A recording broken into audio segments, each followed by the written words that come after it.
बिहार में एक बदलाव की बड़ी ज़रूरी है। आपको पता है कि 39 मेंबर ऑफ पार्लियामेंट सांसद होने के बावजूद जब कोरोना हुआ आपको क्या मदद मिला सेंटर से? जो हमारे लाखों बिहारी दूसरे राज्यों से पैदल आना पड़ा बिहार को उनको मदद करने के लिए केंद्र के कोई पॉलिसी का कोई भी कुछ करने के लिए कोई भी नहीं तैयार, क्योंकि भाजपा ऐसे ही चलते हैं। तो अगर आपको इस देश में कुछ बदलाव चाहिए तो बिहार में भी हमारे इंडिया गठबंधन के उम्मीदवारों को चुन के संसद को भेज दीजिएगा, सरकार को भी बदलेंगे और बिहार का हाल कोई शक नहीं, हर विषय पे आपके लिए लड़ाई करने के लिए तैयार है। मुझे मालूम है हमें एक ही संसद था मोहम्मद जावेद किशनगंज में, वो तो आपका वहाँ के यूनिवर्सिटी का कैंपस के लिए कितना संघर्ष किया, महात्मा गांधी की प्रतिमा के बाहर जाके धरना करते वक्त मैं उनको जाके समर्थन किया था। ANU के कैंपस जो पहले बोल चुका था नहीं हुआ। ऐसे भी पटना में आपको मालूम है कि आपकी यूनिवर्सिटी नीतीश कुमार साहब ने कब कहा कि ये सेंट्रल यूनिवर्सिटी बन जाएगा, कि अब तक हुई है बात।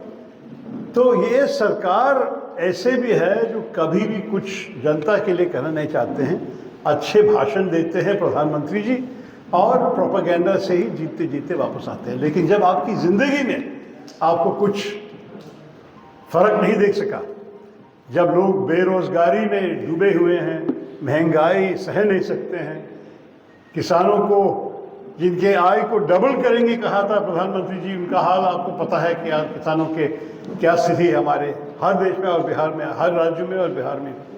तो इस हाल में बदलाव की ज़रूरी सब लोग महसूस कर रहे हैं और हम जो अभी 5 फेज में देखे हैं अब तक, ये कहानी बदल जा रही है भाजपा। तो इसलिए मैं यहाँ आया हूँ। आज सुबह हमने करीब 2 घंटे की मीटिंग की है बहुत छोटे छोटे संगठन के प्रतिनिधियों के साथ, सिविल सोसाइटी ऑर्गेनाइजेशंस, कोई माइनॉरिटी ग्रुप्स थे, कोई जो गरीबों के साथ काम करते हैं, कई किस्म के लोगों के साथ। और मैं बहुत आत्मविश्वास से कहता हूँ कि सब लोग समझ गए हैं कि इस चुनाव का महत्व क्या है, कि ये सिर्फ एक साधारण चुनाव नहीं है।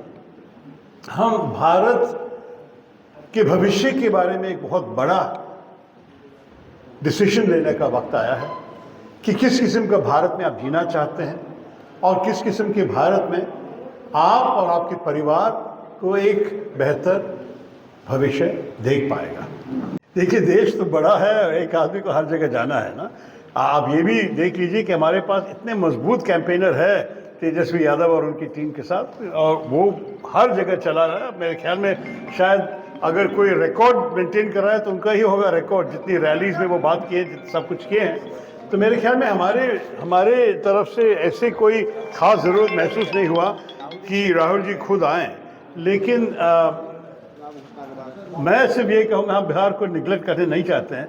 हम चाहते हैं कि सारे 9 सीट कांग्रेस जीते और कांग्रेस की एक मजबूत आवाज़ यहाँ से सुनाई दे सके। तो हम बिल्कुल चाहते हैं कि ये लोग आएँ और मैं भी आया हूँ उनको ये इस प्रचार में उनको समर्थन देने की। हुआ ये तो हमने भी देख लिया।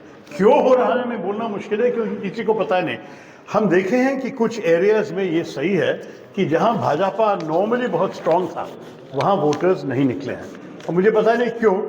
लेकिन ये पहला जो बहाना आया था कि गर्मी बहुत थी, वो ठीक नहीं है, क्योंकि लोग का स्टडीज़ की हैं कि जहाँ ज़्यादा गर्मी थी वहाँ भी लोग आए और जहाँ कम गर्मी थी वहाँ लोग नहीं आए। तो इसलिए कोई राजनीतिक एक्सप्लेनेशन देखना पड़ेगा। लेकिन एक चीज़ जो आपने कहा है, आप सब लोग नोट कर दीजिए कि हमारे जो 1952 से जो चुनाव हो चुके हैं, हर चुनाव में हर जगह में वोटर्स के आंकड़े बढ़ते गया। लेकिन इस बार हम देख रहे हैं कि कई कंस्टिट्यूएंसीज में टोटल वोटर्स 2019 से कम है।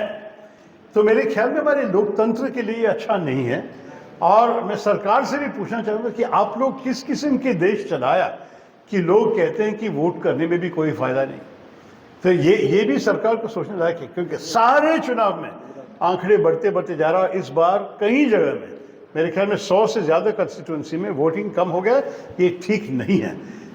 हम चाहते थे कि हमारी आज़ादी की वैल्यू सब लोग समझ